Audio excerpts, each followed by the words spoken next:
Je n'ai absolument pas l'impression que l'opposition qui a pris les armes, qui a fomenté avec le Rwanda ce coup contre la République. Mesdames et messieurs, bienvenue dans cette analyse incontournable du récent discours du président Félix Tshisekedi en Allemagne. Un discours qui intervient dans un contexte où la République démocratique du Congo fait face à l'une des plus grandes menaces de son histoire récente. Mais avant d'aller plus loin, posons-nous les vraies questions. Pourquoi le président s'est-il personnellement rendu en Allemagne alors que le pays est en guerre? Était-ce réellement nécessaire? Pourquoi n'a-t-il pas envoyé un représentant spécial pour défendre la position du Congo? Car pendant que Félix Tshisekedi s'exprimait devant la communauté internationale sur les terrains, la situation est dramatique. Deux provinces entières, le Nord Kivu et le Sud Kivu, sont sous l'emprise du M23 et leurs alliés. Et attention, nous ne parlons pas ici de quelques villages isolés. Ces provinces représentent un territoire plus vaste que plusieurs pays européens réunis. Comment un chef d'État peut-il gérer une guerre de cette ampleur tout en étant en déplacement diplomatique? Y a-t-il une stratégie derrière ce choix ou bien une erreur d'appréciation? Nous allons en débattre. Mais plus encore, une question brûlante se pose. La parole du président suffit-elle face à l'agression que subit le pays? La politique n'est pas une affaire des lamentations ni d'émotions, mais de puissance et d'actions concrètes. Tshisekedi doit-il continuer à dénoncer ou doit-il poser des actes forts qui imposent le respect? Ça aussi, nous allons en débattre. Et enfin, les points les plus explosifs de ces débats, la confusion totale autour des véritables commanditaires de cette guerre. Je n'ai absolument pas l'impression que l'opposition qui a pris les armes, qui a fomenté avec le Rwanda ce coup contre la République est dans son bon droit. D'ailleurs, la preuve, c'est que les vrais commanditaires se cachent. Et le vrai commanditaire de cette opposition, c'est mon prédécesseur, c'est Joseph Kabila. Lorsque le président évoque à la fois Joseph Kabila, d'autre part, il parle du Rwanda. Mais pourquoi cette question est-elle cruciale? Parce que si le monde accepte la version selon laquelle il s'agit d'un conflit interne entre Congolais, alors Kigali se lave les mains et continue son expansion en toute impunité, alors qui tire réellement les ficelles?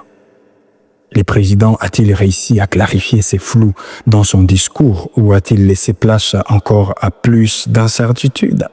Restez avec nous car nous allons tout décrypter point par point.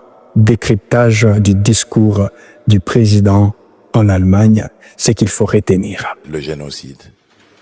Et ils sont arrivés par centaines de milliers en République du Zaïre.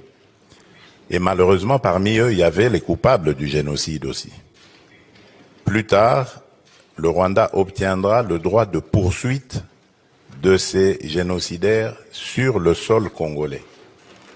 Incroyable. La communauté internationale a complètement démissionné de sa mission en laissant un État, un régime régler ses comptes. Et il y a eu des massacres de populations entières, y compris des populations congolaises. La première des choses, pourquoi le président Félix Tshisekedi a-t-il choisi de se rendre en Allemagne en pleine guerre? J'aimerais que nous puissions en débattre, mais j'ai quelques points de vue.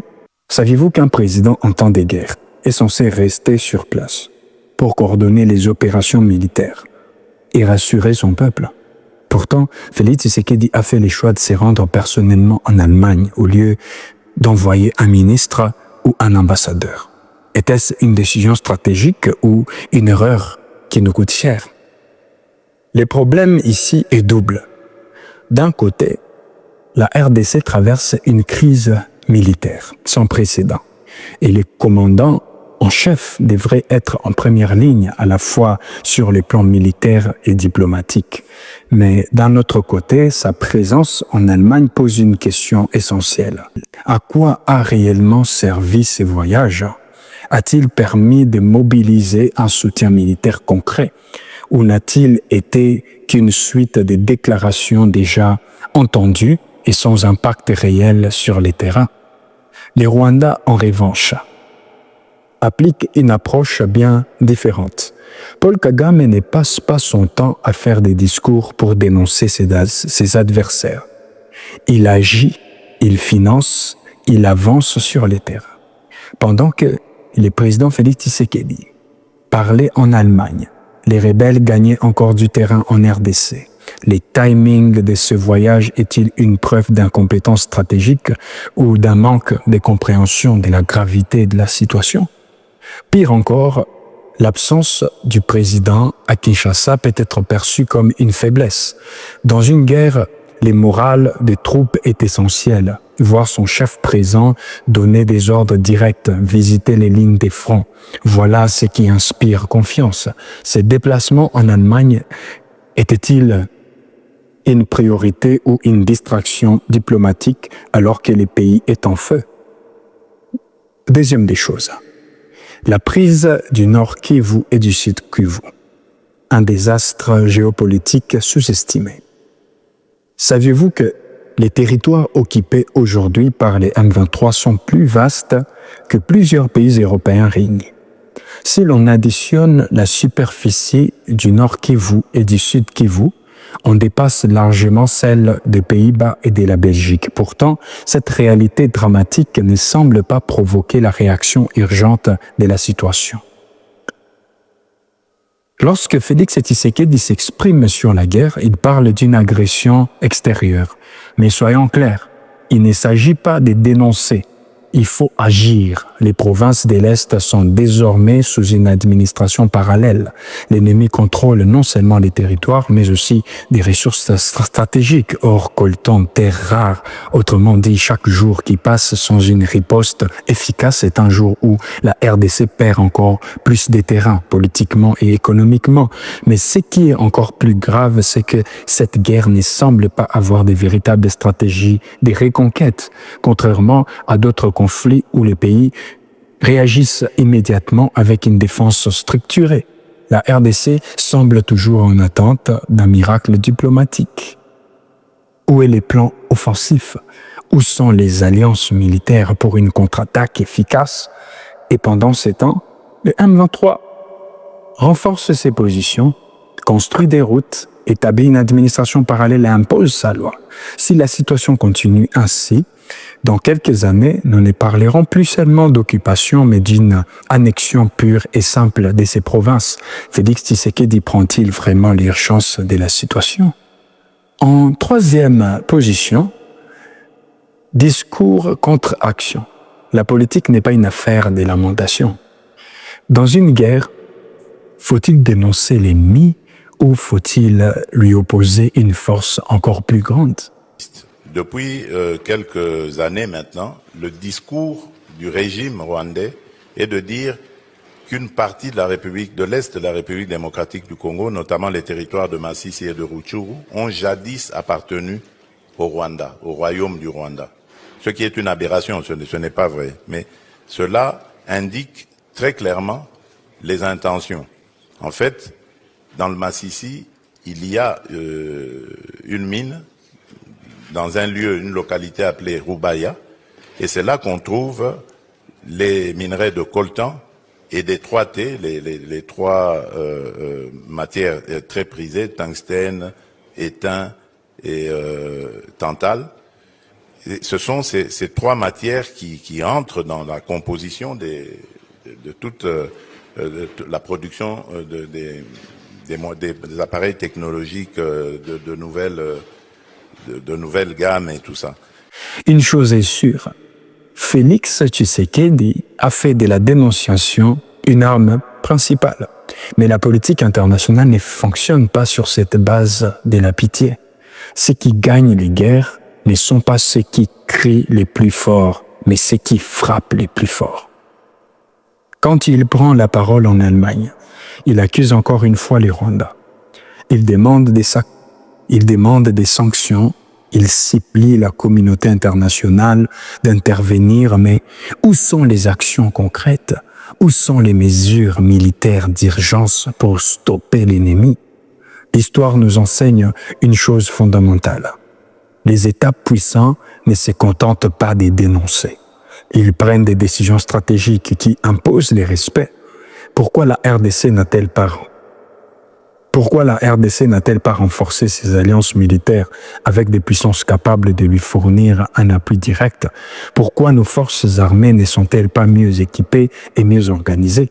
Le président a-t-il oublié que la souveraineté d'un pays ne dépend pas des discours, mais de la force qu'il est capable de projeter sur les terrains? En quatrième position, nous allons nous poser une question. Qui finance réellement la guerre? Joseph Kabila ou le Rwanda? Je n'ai absolument pas l'impression que l'opposition qui a pris les armes, qui a fomenté avec le Rwanda ce coup contre la République est dans son bon droit. D'ailleurs, la preuve, c'est que les vrais commanditaires se cachent. Et le vrai commanditaire de cette opposition, c'est mon prédécesseur, c'est Joseph Kabila. Mais il ne l'avoue pas, il n'assume pas. Voici l'une des plus grandes confusions qui entourent ce conflit. Et ce qui entoure les discours du président Félix Tshisekedi. Selon les présidents, qui est réellement derrière cette guerre officiellement? Le M23 est un groupe rebelle soutenu par le Rwanda. Mais, ouvertement, durant ses discours en Allemagne, le président Félix Tshisekedi accuse aussi l'ancien président Joseph Kabila d'avoir des liens indirects avec ces événements. Pourquoi cette question est-elle si cruciale? Parce que le Rwanda a tout intérêt à faire croire que cette guerre est une affaire interne. Pourquoi cette question est une confusion?